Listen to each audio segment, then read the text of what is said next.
For millions, the voice of the American cowboy belonged to a man they called Montana Slim, an icon whose songs of the open range defined a myth. But the legend of this quintessential American hero was built on a fascinating paradox. He wasn't American at all. He was Wilf Carter, a quiet man from a seaside village in Nova Scotia, Canada. This is the story of the man behind the myth. It's the tale of how a Canadian dreamer became the undisputed father of Canadian country music, carving a path from the prairies to Nashville's Grand Ole Opry and inspiring legends like Hank Snow. It's also the incredible story of survival, of how a near-fatal car accident in 1940 nearly silenced his voice forever, and how his grueling multi-year journey back from that abyss became one of music's great unsung sagas of resilience. This is the story of a voice that bridged two nations and a life of quiet strength that the world of country music is forever indebted to. The year is 1904. The world is crackling with a new and nervous energy, teetering between the fading certainties of the 19th century and the terrifying, exhilarating unknowns of the 20th. It's been just a year since two brothers, Orville and Wilbur Wright, defied gravity for a few fleeting seconds on a beach in North Carolina, a fragile miracle that hinted at a future where the tyranny of distance might be broken. In the Far East, the mighty Russian Empire is colliding with the rising sun of Japan, a war whose shocking outcome will send tremors through the old colonial powers of Europe. In the cities of America and Europe, the first automobiles are sputtering down cobblestone streets, terrifying horses and thrilling onlookers, symbols of a new age of speed and mechanical power.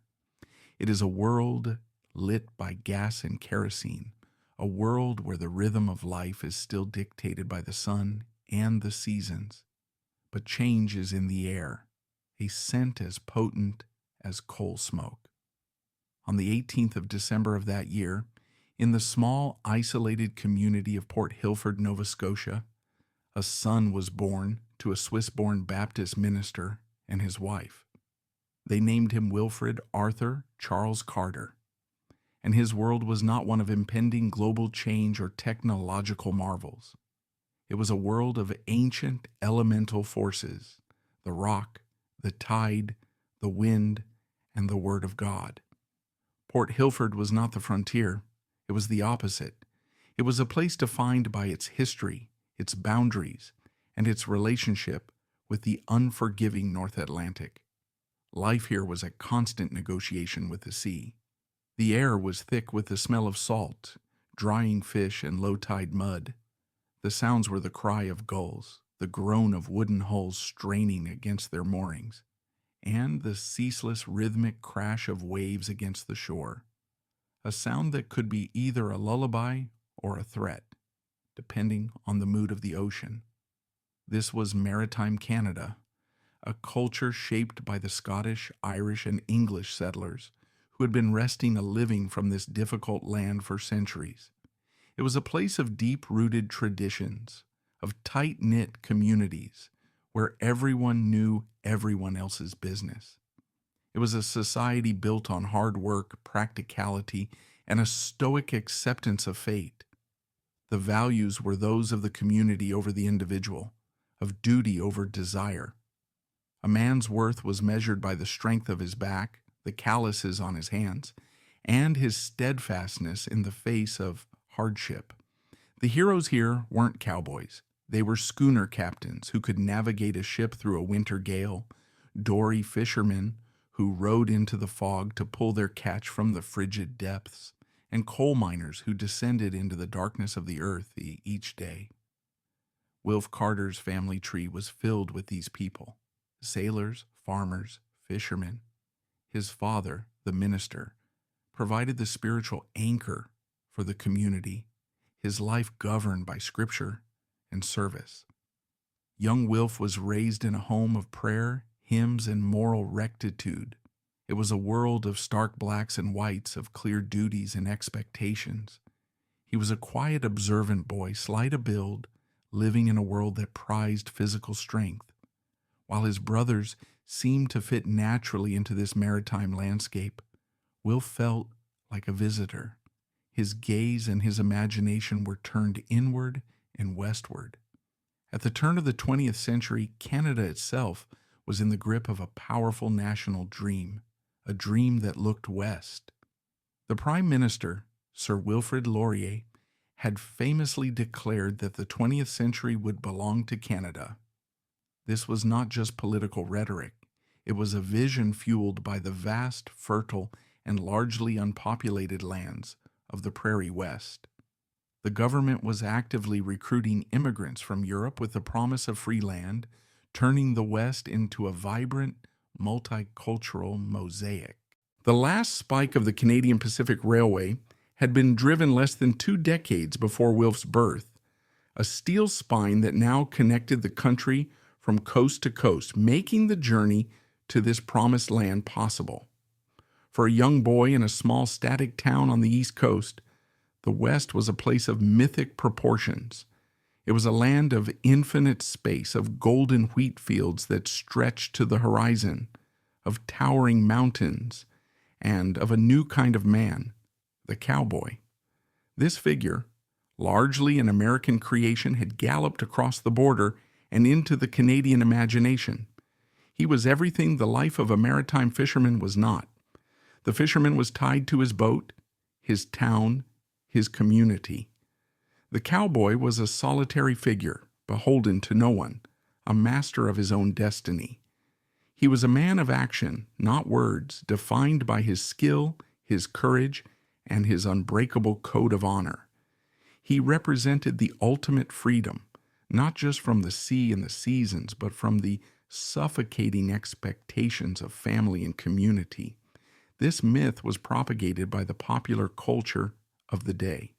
Cheap, sensational dime novels with their lurid covers depicting heroic cowboys in desperate shootouts were passed from hand to hand. Traveling circuses and Wild West shows, like the ones popularized by Buffalo Bill Cody, brought a theatrical, romanticized version of the frontier to towns across the continent.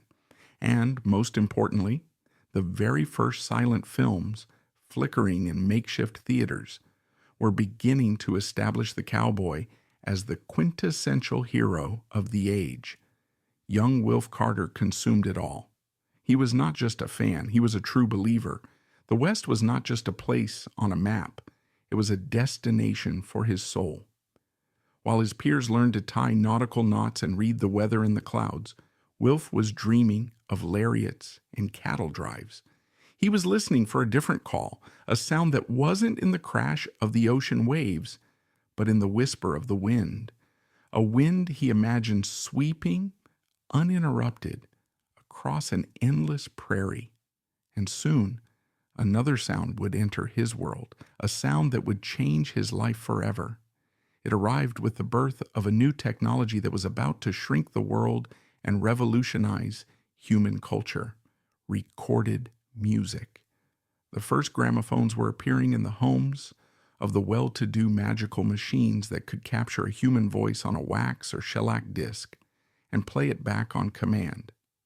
For the first time in history, a musical performance was no longer a fleeting, ephemeral event. It was a physical object that could be bought, sold, and transported. This technology was capturing new sounds, new voices from outside the mainstream of classical and parlor music. In the American South, talent scouts were heading into the Appalachian Mountains and the Mississippi Delta, recording the raw, heartfelt music of the common people. They called it hillbilly music, a catch-all term for the folk songs, ballads, and blues of rural America. In 1927, in what would become known as the Big Bang of country music, a producer named Ralph Peer recorded 2 acts that would become the genre's foundational pillars: the Carter family, with their stoic traditional harmonies, and a former railroad worker from Mississippi named Jimmy Rogers. Rogers was different. He sang with a bluesy swagger, and he had a vocal trick that electrified listeners, the blue yodel. It was a mournful, cascading sound that blended African American blues traditions with the alpine yodeling of European immigrants. It was the sound of a train whistle in the night, the cry of a lonely man on an open road. When the records of Jimmy Rogers, the singing brakeman, finally made their way to the remote corners of Nova Scotia, they found their most devoted listener in Wilf Carter. That sound, that lonesome yodeling cry, spoke directly to the restless dreaming of the minister's son. It was the music of the wanderer, the drifter, the free man. It was the soundtrack to the Western dream he held so tightly in his heart. It was a sound he knew, instinctively, that he had to make his own. In that small Atlantic town, he had reached a crossroads. The sea had shaped his childhood, but the wind from the west was calling. To stay meant silence. To leave meant becoming who he truly was. The decision to leave is one thing. The act of leaving is another. For Wilf Carter, it was a moment of quiet, unshakable conviction. Leaving behind the pleas and prayers of his minister father, he boarded a harvest excursion train, a Spartan machine designed to carry young men from the stagnant east to the labor-starved wheat fields of the west. For many, it was an adventure. For Wilf, it was a one-way ticket to a new life. The decision to leave is one thing. The act of leaving is another entirely. It is a moment of severance, a physical cutting of the ties that bind a person to their past.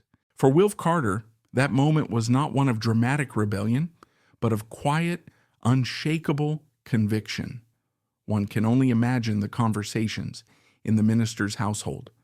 A father whose life was dedicated to a flock, to a single rooted community, faced with a son who yearned for the rootless, transient life of a wanderer. A mother who saw the physical fragility in her boy now had to watch him choose a life of immense hardship in a land she could barely picture. There were likely pleas, prayers, perhaps even stern warnings about the secular, godless world he was chasing. But the dream of the West was more than a boyish fantasy.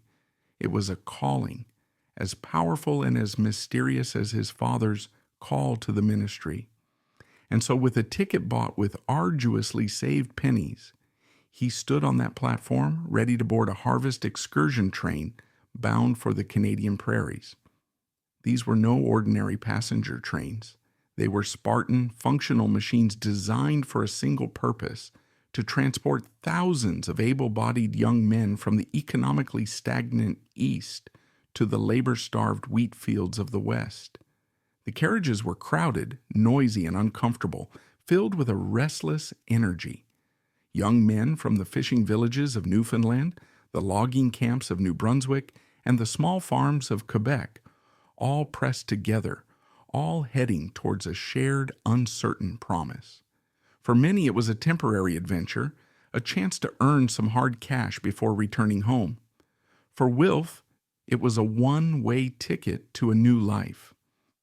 As the train thundered westward, the world outside the grimy window began to change.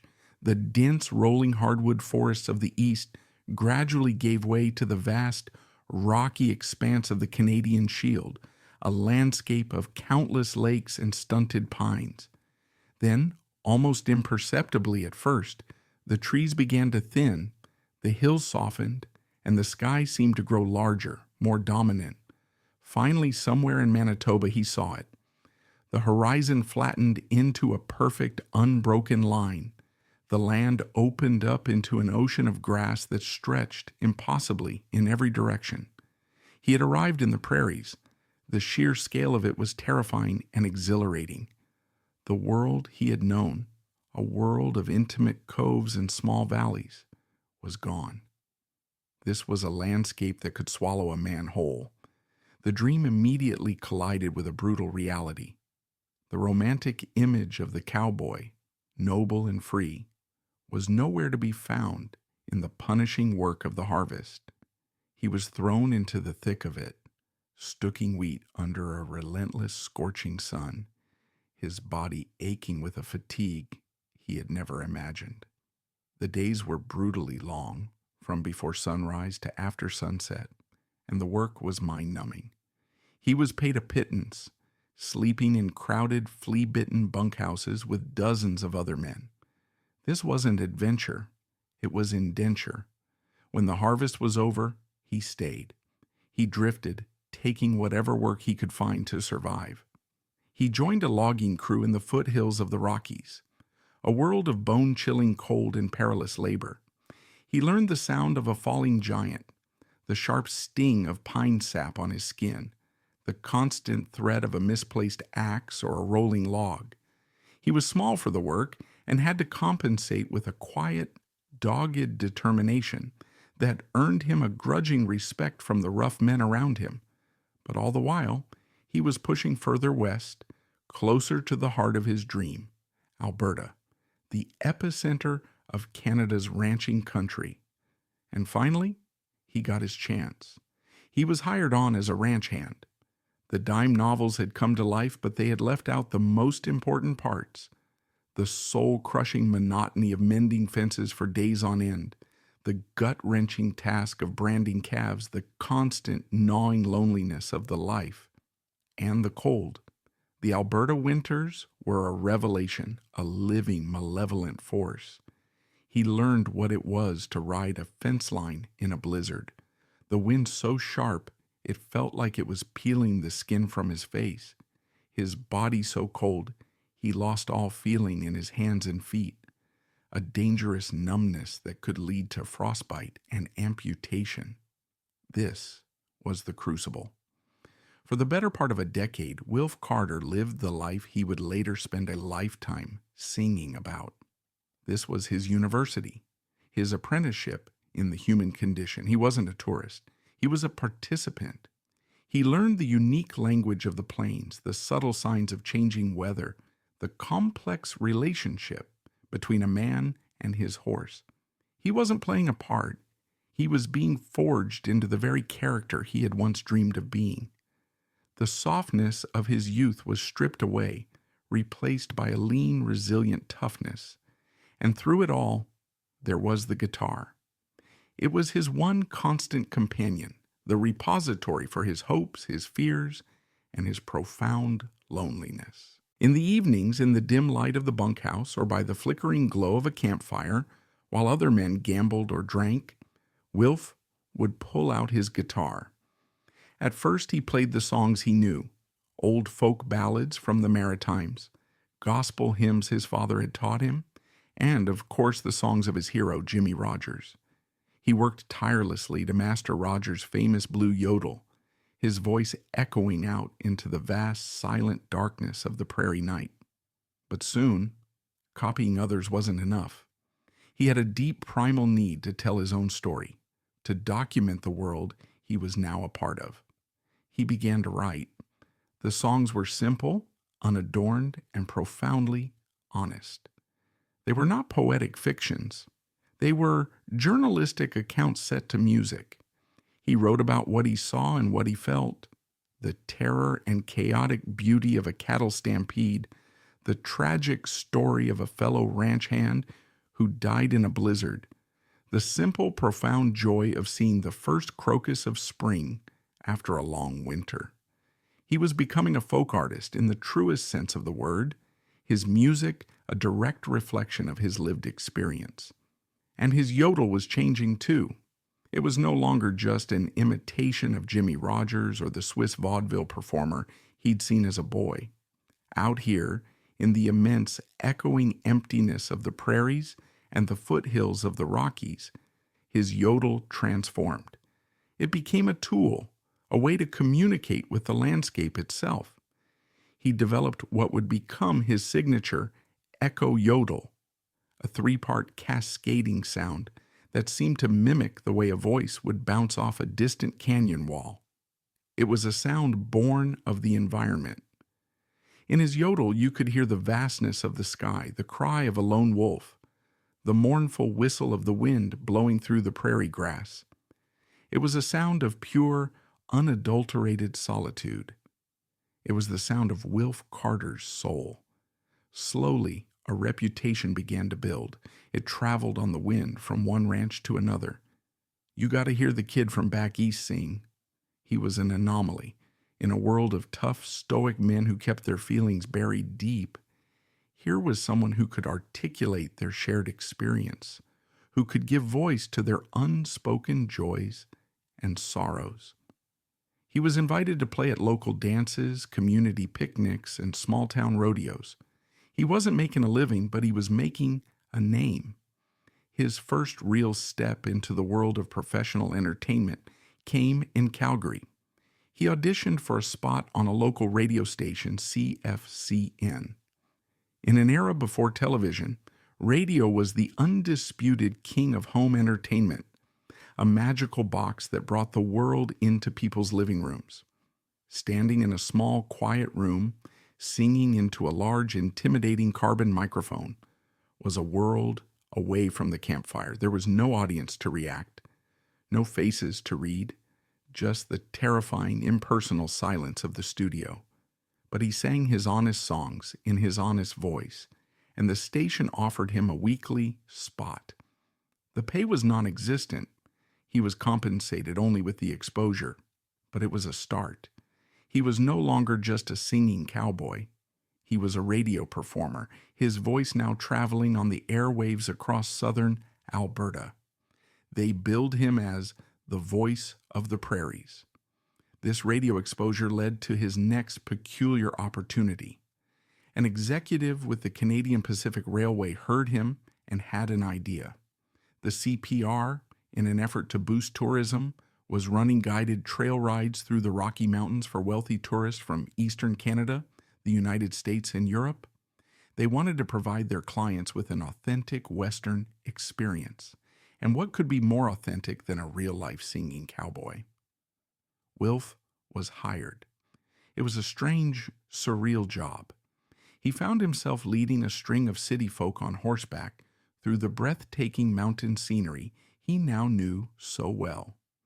In the evenings, around a carefully managed campfire, he would sing his ballads of cowboy life for an audience in tweed jackets and expensive riding boots. There was a deep irony to it all. He was a genuine article being paid to perform a version of his own life for people who could never truly understand it. But the experience was invaluable. It taught him how to be a performer, how to build a rapport with an audience, how to structure a set, and how to tell a story. He was polishing his craft night after night. Under the pristine, starry skies of the Banff wilderness, he was becoming a local celebrity, but he was still a long way from making a real living from his music. The turning point, the moment that would lift him out of obscurity and set him on the path to stardom, came in the form of a man named Hugh Joseph, a talent scout and producer for the recording giant RCA Victor. Joseph was in Western Canada, searching for new, authentic voices for RCA's new budget label, Bluebird Records. Someone told him about the singing trail guide in Alberta. Joseph sought him out, listened to him play, and was immediately struck by the raw, unvarnished honesty of his music, and of course, by that extraordinary yodel. Soon after, a letter arrived for Wilf. It was an invitation that must have seemed like a dream. RCA Victor wanted to fly him to their state-of-the-art recording studio in Montreal to cut a record. Montreal. It was the largest city in Canada, a sophisticated, glamorous, French-speaking metropolis. It was a universe away from the bunkhouses and campfires of Alberta.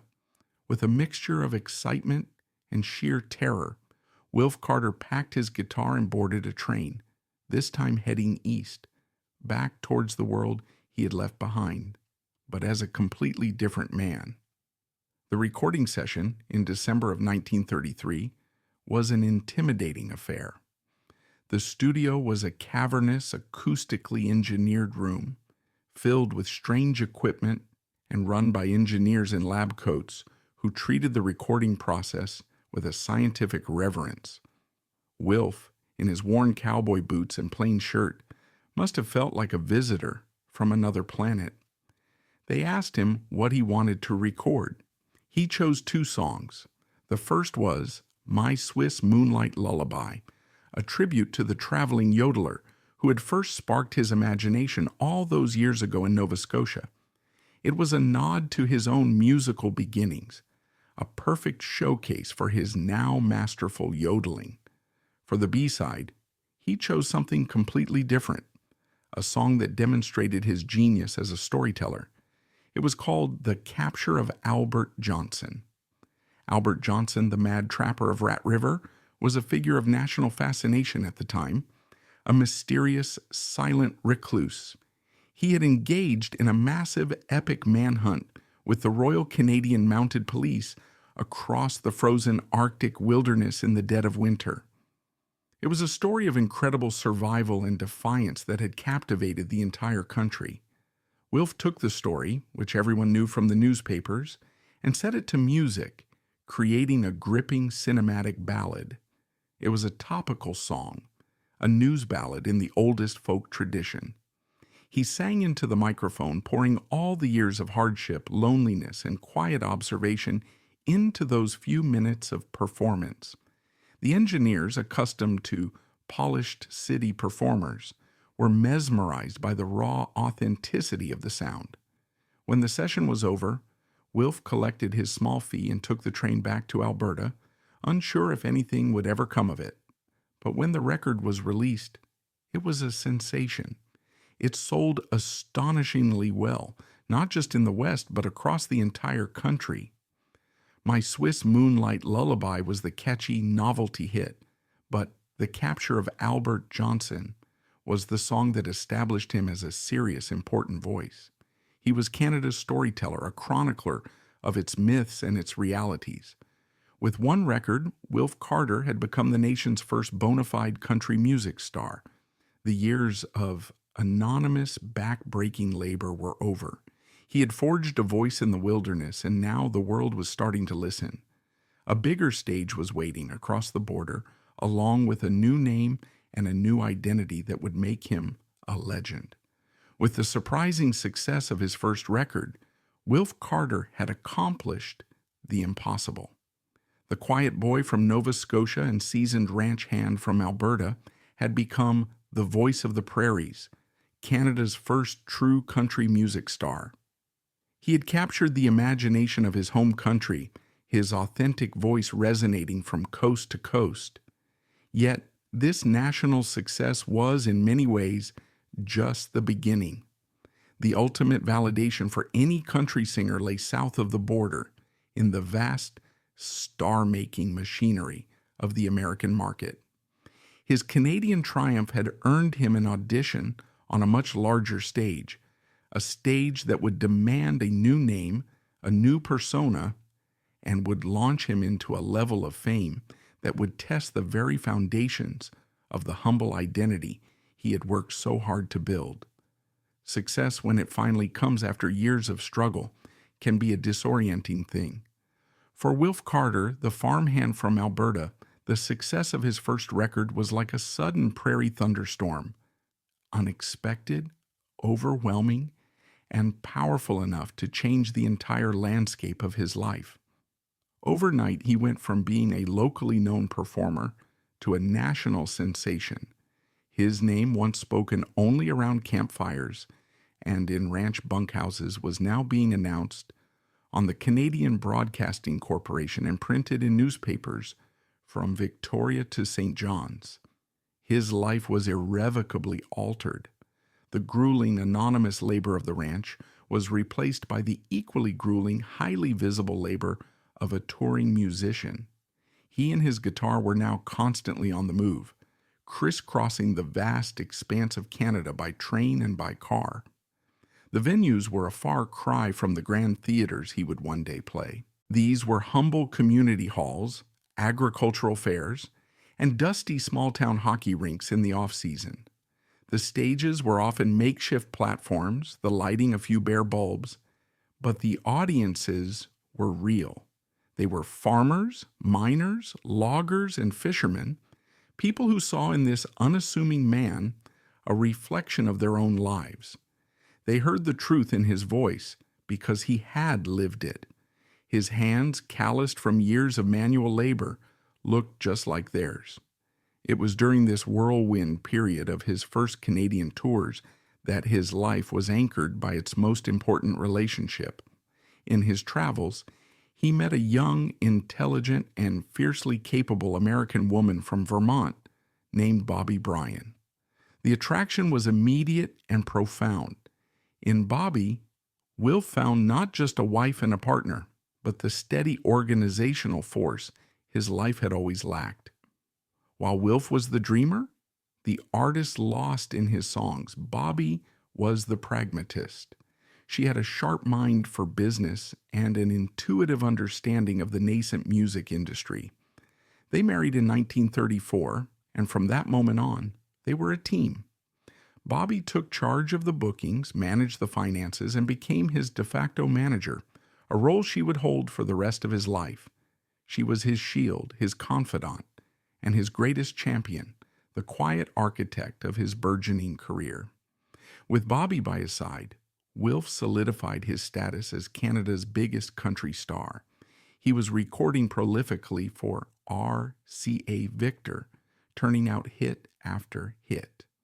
But as his fame grew in Canada, a new horizon beckoned, a market so vast it dwarfed anything Canada could offer.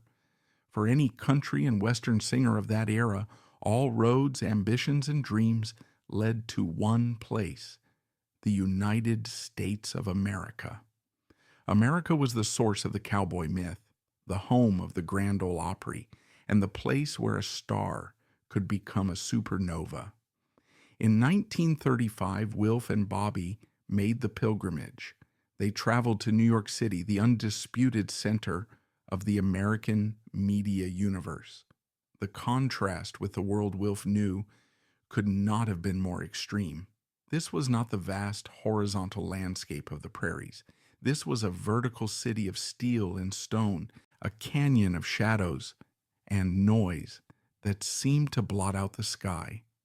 The quiet, solitary man who was most at home under a canopy of stars now found himself in the heart of the 24-hour metropolis, a world of ambition, power, and relentless hustle. Through a series of connections, Wilf landed an audition at the headquarters of one of the great radio networks, the Columbia Broadcasting System, or CBS.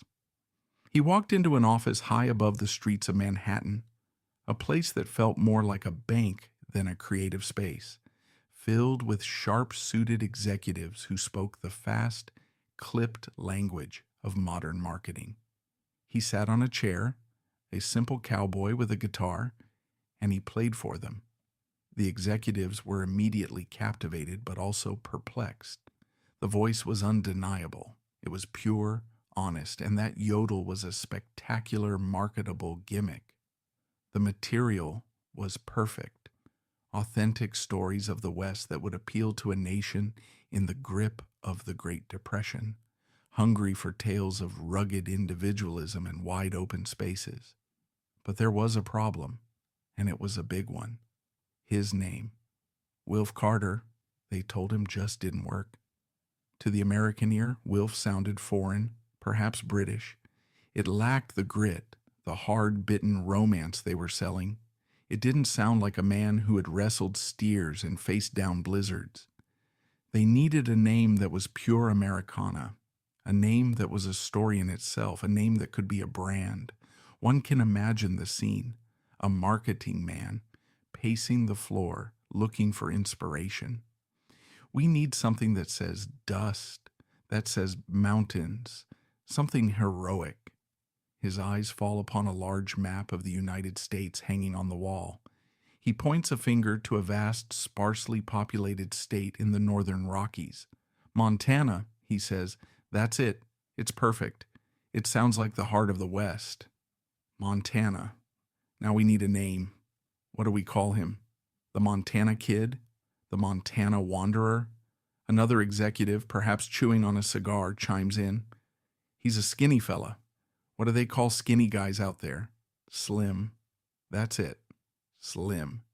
They put it together. Montana Slim. It was perfect. A ready-made legend in 2 simple words. It was a marketing masterstroke, a name so evocative it created an entire backstory for him. Wilf Carter, the boy from Nova Scotia, the ranch hand from Alberta, was being asked to step aside. In his place would stand a new creation, an American folk hero. For Wilf, this must have been a deeply strange and complex moment. His entire career had been built on authenticity, on singing the truth of his own life. Now he was being asked to adopt a persona, to wear a mask crafted in a New York office. But Wilf was also a pragmatist, a survivor who knew what it was like to be poor. And Bobby, ever the savvy manager, understood that this was the price of admission to the big leagues. This was their chance to secure their family's future, to reach an audience of millions. And so with a handshake, the deal was done. Wilf Carter walked out of that office, but it was Montana Slim who would step up to the CBS microphone. His debut on American network radio was a phenomenon. Broadcasting from coast to coast, the newly christened Montana Slim was an instant hit. To the American public, who knew nothing of his Canadian roots, he was the genuine article. In an era of Hollywood singing cowboys like Gene Autry and Roy Rogers, who looked perfect but were often actors first and singers second, Montana Slim sounded real. You could hear the vast, lonely plains in his voice. You could hear the wind and the trail. His understated, humble delivery was a breath of fresh air. He wasn't playing a cowboy. Listeners felt he was one. His records, now released in the U.S. under his new name, began selling by the hundreds of thousands. He became one of the biggest stars in country and Western music. He wrote and recorded some of his most iconic songs during this period in the late 1930s. He recorded classic cowboy ballads like The Strawberry Roan, his performance imbuing the old story with a new, heartfelt pathos. He wrote songs that spoke to the anxieties of the Depression, like There's a Bluebird on Your Windowsill, a simple, powerful ballad of hope that became an anthem for many. This success demanded a relentless, punishing schedule. The life of a touring star in the 1930s was a nomadic, exhausting existence. It was a blur of second-rate hotels, greasy spoon diners, and endless hours on the road, navigating a primitive highway system in unreliable cars. This was where Bobby's role became more critical than ever. She was the tour manager, the bookkeeper, the agent, the publicist, and the emotional bedrock. She planned the routes, negotiated the fees, and ensured that at the end of a long day of driving and performing, there was a clean bed and a hot meal. She managed the persona of Montana Slim so that the man, Wilf Carter, could survive. They settled in New Jersey, a strategic location that gave them access to the New York media world while offering a semblance of a quiet suburban life. They had 2 daughters, Sheila and Carol, and Wilf cherished his role as a father. But the demands of the road created a constant, painful tension. He was living the classic country music paradox, singing songs about home and family to audiences in distant towns, while his own family was hundreds of miles away. The loneliness he had known on the prairie had returned in a new form. The loneliness of a crowded theater, the emptiness of a hotel room after the applause has faded. By the end of the decade, as the 1930s gave way to 1940, Wilf Carter, a.k.a. Montana Slim, was at the apex of the entertainment world. He was a wealthy man, a household name in 2 countries, a beloved star with a devoted wife and 2 beautiful children. He had achieved a level of success that would have been unimaginable to the 16-year-old boy who had boarded that harvest train 2 decades earlier. He had chased a dream across a continent and had not only caught it, but had become a legend in the process. He stood at the pinnacle, a man who seemed to have it all. But legends are fragile things, and life, like a winding mountain road in a blizzard, can have treacherous, unseen curves. In the winter of 1940, Wilf was on another grueling tour, this time through the very state that had given him his famous name, Montana. The pace was relentless, the weather brutal. The world was sliding towards a catastrophic war, but for Wilf, the battles were more immediate. Another show, another town, another long, lonely highway. He was driving through the heart of the American West, a landscape he had mythologized in song, completely unaware that in a few short moments, his music, his career, and his very life would be brought to a sudden, violent, and terrifying silence. He had reached the summit. As Montana Slim, he was a household name across North America, his voice a comforting presence in millions of homes. He had a loving wife, 2 healthy daughters, and a career that had brought him wealth and security beyond his wildest dreams. The shy, dreaming boy had achieved everything he had set out to do and more. But the pinnacle of success can be a precarious place, a high ridge exposed to the merciless winds of fate.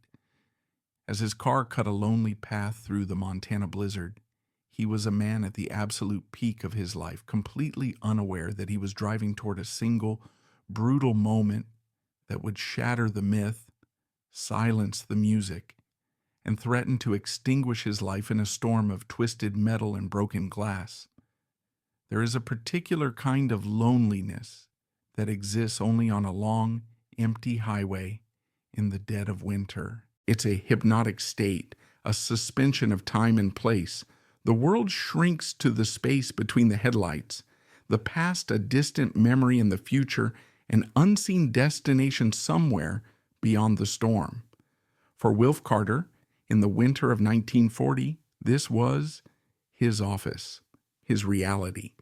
He was driving through the heart of Montana, the state that had, by a twist of marketing fate, become his namesake. He was at the zenith of his fame, a king in the world of country music. But on this night, he was just a tired man, far from home, trying to get to the next town, the next show, through a blinding blizzard. What does a man in that situation think about? Perhaps he was running through the set list for the next night's performance. Or maybe his mind was 1,000 miles away, back in New Jersey, picturing his wife Bobby putting their 2 young daughters to bed. He might have felt the profound, aching disconnect between the man he was, a father, a husband, and the myth he had to inhabit every night on stage. Montana Slim, the rugged, unconquerable cowboy, would never feel this bone-deep weariness, this simple human desire to just be home. But Wilf Carter did. He was a successful man living a dream, but he was also a traveler who was getting tired of the road. The roads themselves were treacherous, not the wide, impeccably maintained interstates of the modern age. These were narrow 2-lane blacktops, rendered almost invisible by the accumulating snow and ice. The wind howled across the open plains, buffeting the car, demanding constant, vigilant correction at the wheel. It was a battle against the elements, a test of endurance at the end of a long tour. And then it happened. It happened with the kind of sudden, physics-defying violence that the mind can neither anticipate nor process. A patch of black ice hidden beneath a fresh layer of snow. For a horrifying, sickening split second, the car was no longer connected to the road. It was just a steel box, untethered, sliding sideways across the center line. Time seemed to warp, to stretch and slow down. The weak glow of his own headlights was suddenly swallowed by a brighter, larger pair of lights, impossibly close, emerging from the white chaos directly in front of him. A hay truck, its massive, unforgiving grill a vision of absolute finality. There was no time to react, no time for a final thought. There was only the impact, a brutal, world-ending collision. The force of the crash was catastrophic. Wilf was not thrown against the windshield. He was thrown through it. His body propelled out of the car and onto the frozen, unforgiving pavement of the highway. And then, silence. A silence more profound and absolute than any he had ever known on the loneliest prairie. The sound of the engine was gone. The howl of the wind was gone. The music was gone. There was only the gentle, indifferent sound of snow falling on twisted metal. The cold air, no longer held back by glass, rushed in, a shocking, immediate touch of the Montana winter on his broken body. The first wave of pain was a distant, confusing signal. It was followed by a second wave, a tidal wave of pure, white-hot agony that consumed everything, pulling him down into a deep, merciful darkness. The news traveled the way tragic news always does, impersonally, cruelly, over the cold, crackling wires of a long-distance telephone call. Thousands of miles away in New Jersey, Bobby Carter answered the phone. The voice on the other end was a stranger, a doctor in a small hospital in Montana, speaking in the calm, measured tones reserved for delivering the worst possible news. There had been an accident. Her husband was alive, but only just. His injuries were, the doctor said, extremely severe. For Bobby, the world tilted on its axis. The logistics of the moment were a nightmare in themselves. This was 1940. There were no commercial jetliners to whisk her to his side in a matter of hours. Travel was a slow, arduous process. Leaving her young children in the care of relatives, she embarked on a frantic cross-country odyssey by train, a multi-day journey into the heart of a winter storm, her mind a torment of unanswered questions and terrifying possibilities. Every clack of the train's wheels on the track was a countdown, every passing mile a new measure of her helplessness. When she finally arrived, the reality was worse than anything she had imagined. The man she found in the hospital bed was almost unrecognizable. He was encased in a horrifying cage of plaster and traction weights, his face swollen and disfigured by deep lacerations from the broken windshield. He was conscious, but drifting in a fog of pain and morphine. He was a prisoner in his own shattered body. The meeting with the doctors was a study in grim professional pessimism. They laid out the catalog of his injuries with dispassionate clarity. Both of his legs were badly fractured, shattered in multiple places.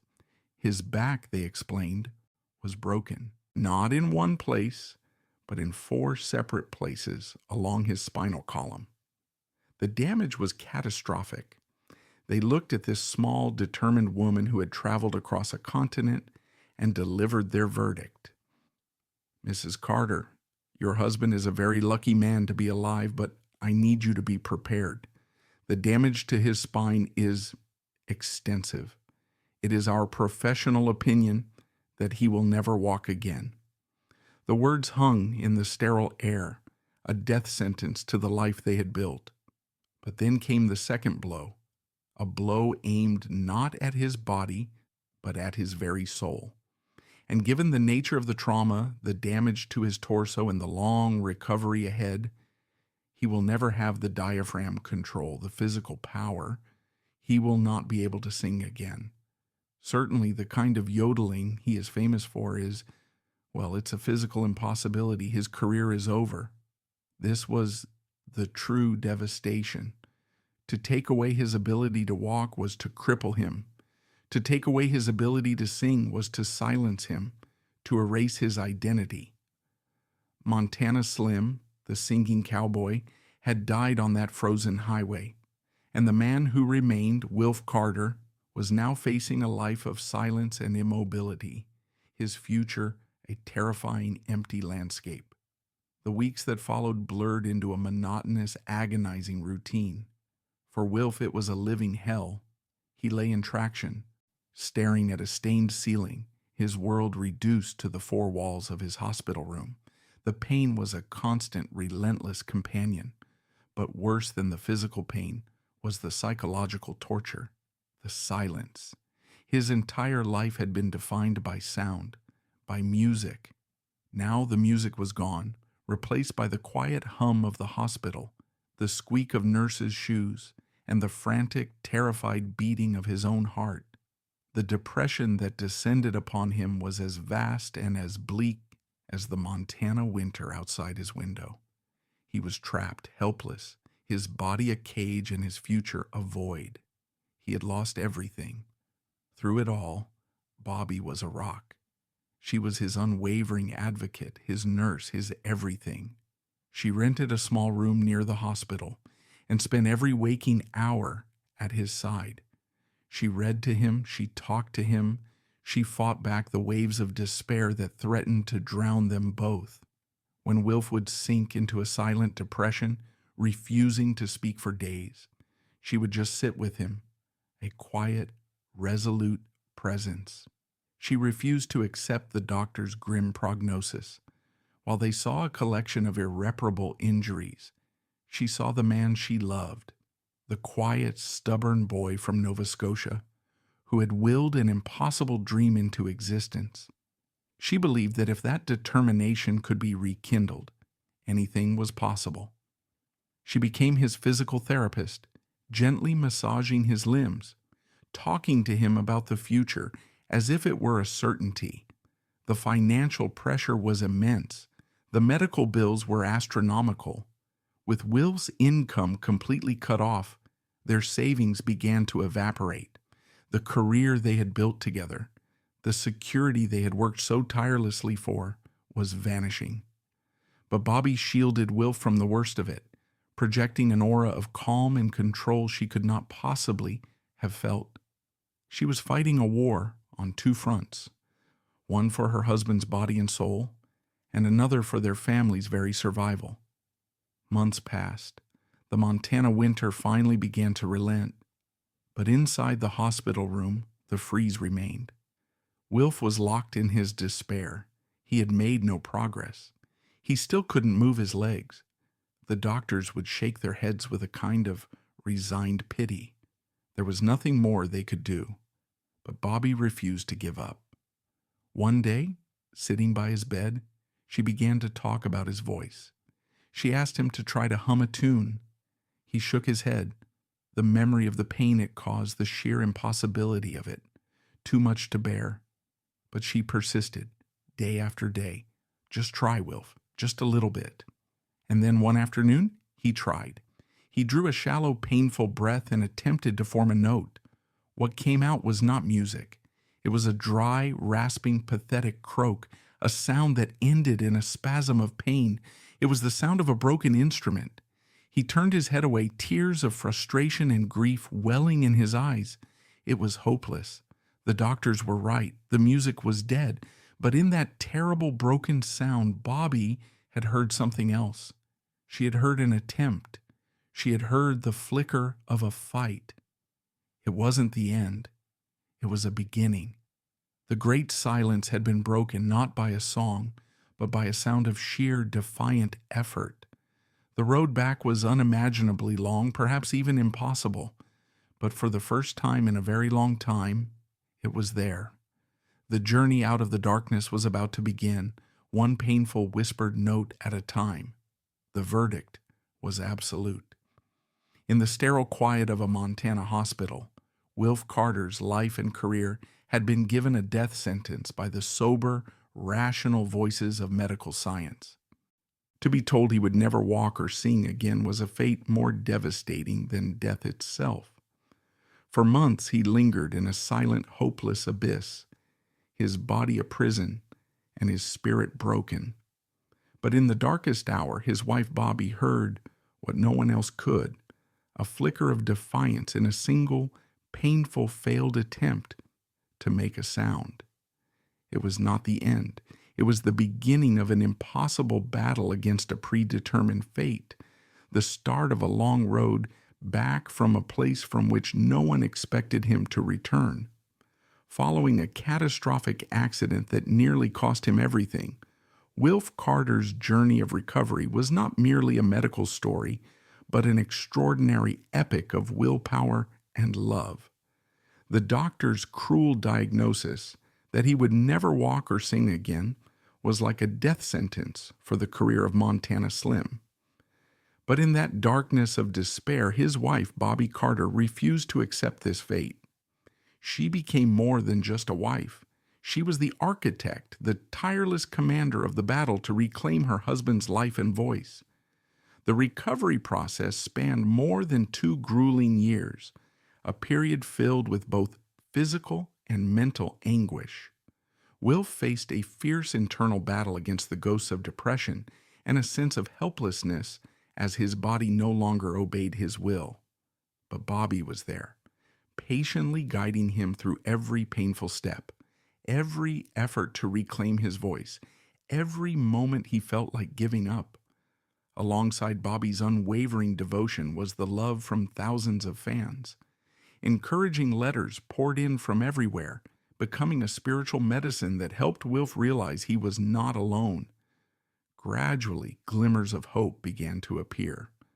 From the first trembling steps holding onto a bed frame, to standing on his own, and then sustaining a complete musical note, each small milestone was a monumental victory.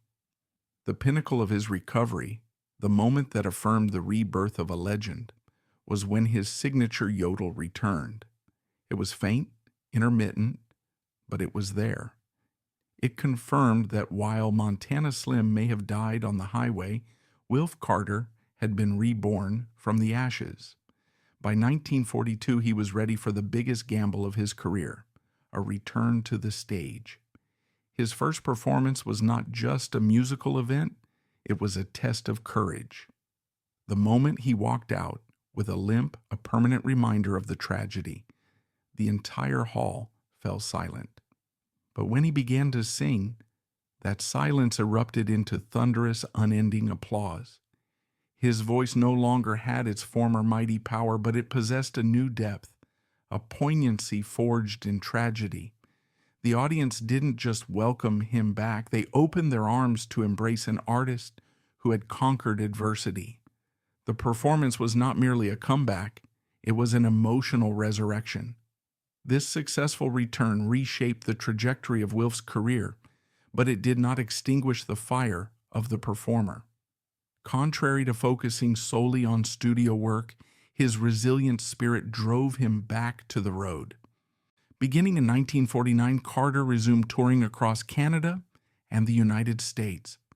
His enduring appeal was so powerful that in 1950 he drew over 50,000 people in a single week at the Canadian National Exhibition in Toronto.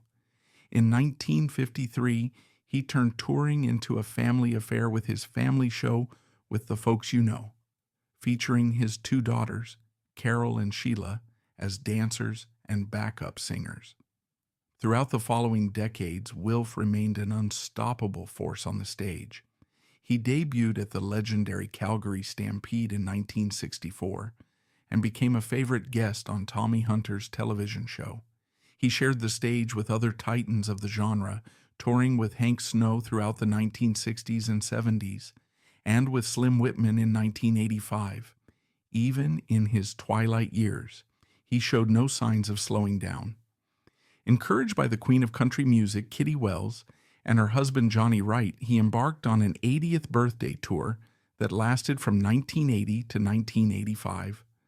Finally, in 1991, he undertook his last journey, the farewell tour aptly named The Last Roundup, a meaningful goodbye to the fans who had cherished him for a lifetime.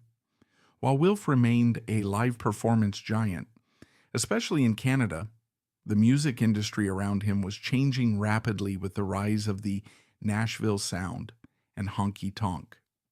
With his independent and rustic style, Wilf became a respected outsider in Nashville, a living legend from a bygone era. Rather than chasing new trends, he chose to strengthen his bond with his homeland, where he was forever revered as a national treasure. The final decades of Wilf Carter's life were the years of a guardian of a legacy, He was no longer a star chasing fame, but a living icon, a patriarch of country music. Wilf Carter passed away on December 5, 1996, in Scottsdale, Arizona, at the age of 91, closing the chapter on an extraordinary life.